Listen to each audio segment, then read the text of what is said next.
Welcome to another edition of Charter Communications Local Edition. I'm Al Travis with Senator Carla Nelson.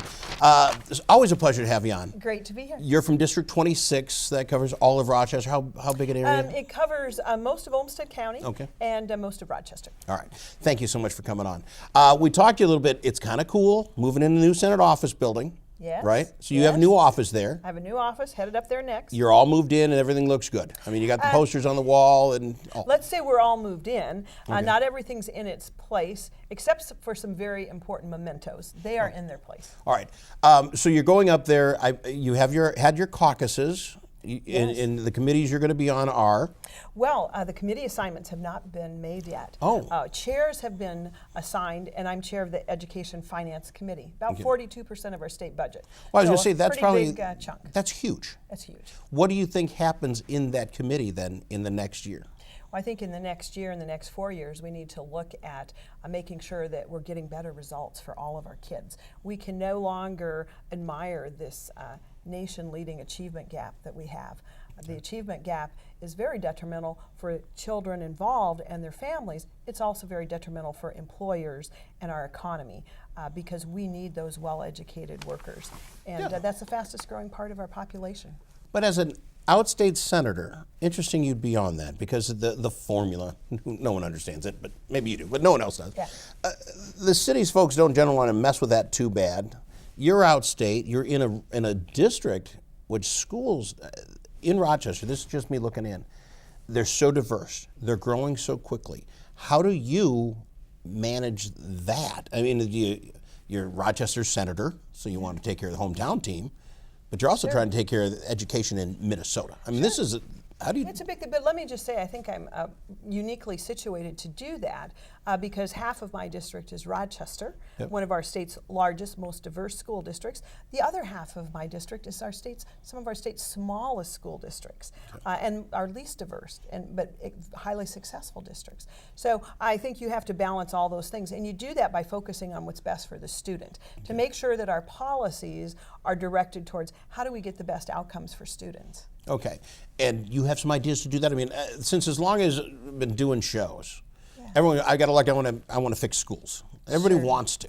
It's just like a moving football. You never get to the end zone. What is that next step? Well, I think there's a number of things, but just a few. Making sure that kids are ready for kindergarten when they get there. That a very focused approach, not the universal pre-K the governor wants, very focused approach.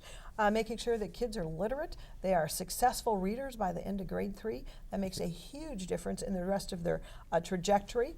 Then when we talk about college in the schools, making sure that we have those post-secondary options for all kids, and we're finding that it's helpful for all kids, even kids who might be more at-risk kids. And then making sure that we focus on things like apprenticeships, internships, mentorships. Those are some broad goals. And then making sure we keep our best teachers in the classroom. And the unique thing, I think, Al, now is that technology allows us to deliver education in a very personalized way at a student's exact place, path, and time. Okay. So 42% of the budget, you're going to be manhandling, if you will. Well, I got to have a full committee. I understand, but you're in charge of this committee. So, I mean, that's 42% of the budget. I presume the Senate, as smart as they are, then they'd say, you just handle that, we'll handle the rest. No, that's not true. You're on other stuff. I mean, like a little Wonder Woman. I mean, now you got other committees you're on as well. Sure. I plan to be on the bonding committee where I've served for the last, ever since I've been in the Senate. Really important for this district. Things like the Rochester International Airport, keeping that international airport status. The Reading Center, which has a remarkable record in helping kids become great readers, specifically kids with dyslexia, about 20% of our readers. Things like RCTC, which is putting out those workers that we need so badly. So those type of issues as well are very important. I hope to be on the tax committee again, making sure that our tax policy is more friendly. Not that I don't think you can't handle it all, but can you handle it? We're talking starting at 42% of the budget, now bonding as well, and then the tax committee. That will be a full load. Yes, it would. That would be a very full load. The bonding bill, real quickly, those three things you mentioned, they're in the bill that was almost passed, is that correct? I mean, this would be... all of those were in the first Senate bill. Then the compromise bill that came out kind of like a conference committee report with the House and Senate agreed included the Rochester International Airport and the reading center. So would we suspect, maybe you're going to give away some secrets here, when we get back into session then, one of those first things is to get that old bonding bill, the one we didn't get done last session, get it back on the floor, vote this thing one way or the other and move on. So that is just and Rochester will know what they got or not? That would be my hope, because there's a lot of things waiting, kind of in hold on that pattern. Plus, as you said, there's a lot of things that the legislature needs to do this year. So we really need to do what I'd say, tie up those loose ends. Get that bonding bill, transportation bill, lots of money for roads and bridges in that, and the tax bill, get them out the door. Okay, so let's say those get done right away. That's the first sign of business. What is your thoughts on the budget then? Because that's the thing we would do this session anyway and always clogs up the mess. $1.4 billion surplus. How does that go? I mean, is this going to get done, or are we looking at midnight again? No, I would anticipate it will get done, especially if we enact my reforms for better governance, ending last-minute lawmaking, better transparency and accountability. I love that. We need to do that because we do have a lot on our plate. We should get done. We should get done by our constitutionally required adjournment date. It was penned 159 years ago, so we know when it is. Let's get our work done to get that. But then that's back to, but you know the governor's on the other side of that, and that whether he signs it or not, this could be something. $1.4 billion surplus, largest proposed budget that we've ever had, ever. Yes. What do you see your side wanting to do with that? Is that giving that $1.4 billion back? Is there, what do we see coming out from your side? Well, I think one of the first and responsible things we need to do is look at where the budget is on automatic escalation. Our health costs, for example, are continuing to rise at double digits. We need that would be the public health costs. We need to look at how can we bend that cost curve. And so I think that's one of the most essential things.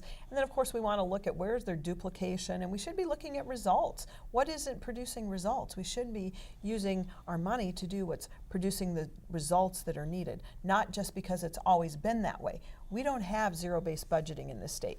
The budget that was is the budget that is, plus the escalator. Is that something that you would hope to change now that you have both sides of the equation? Can you change the way accounting is done? Because that, I agree with you 100%. I think people get lost in, you cut the budget when actually just went up less than we expected, so that's a cut. And so, I mean, people get lost in that detail. Yes, yes. Well, I would like to see some move towards examining zero-based budgeting. I do think I'm not sure where Governor Dayton would stand on that, but that is a big issue that you would not be able to institute right now. That demands a lot of planning, a lot of debate, and then a lot of phasing in over time. So to think that we could just turn the page and do that, well, it's just not going to happen. Right. And real quickly, they voted a constitutional amendment that there'd be an outside group that would be put together to decide on salaries and that for legislators and senators, right? Yes. Good thing or bad thing? Well, actually, I didn't vote for it because I don't think people who determine spending should be unelected officials. I think people that spend your taxpayer dollars should have some accountability, and they should be elected in some way accountable to the taxpayers that are funding that. So I do support the fact that there's been a study that shows that legislative pay does need to increase. I mean, my salary is $34,000. That keeps a lot of good people out, I think, is probably one of the challenges. Well, it gets you to the point where either you're independently wealthy, or you're retired, or something else. You got some job that you can take off for 5 months and make 30 grand. Thank you very much for coming on the program. Great I really to be do here. appreciate it. Thanks so much. Senator Carla Nelson on the latest edition of Charter Communications, Local Edition. I'm Al Travis. See you again next time.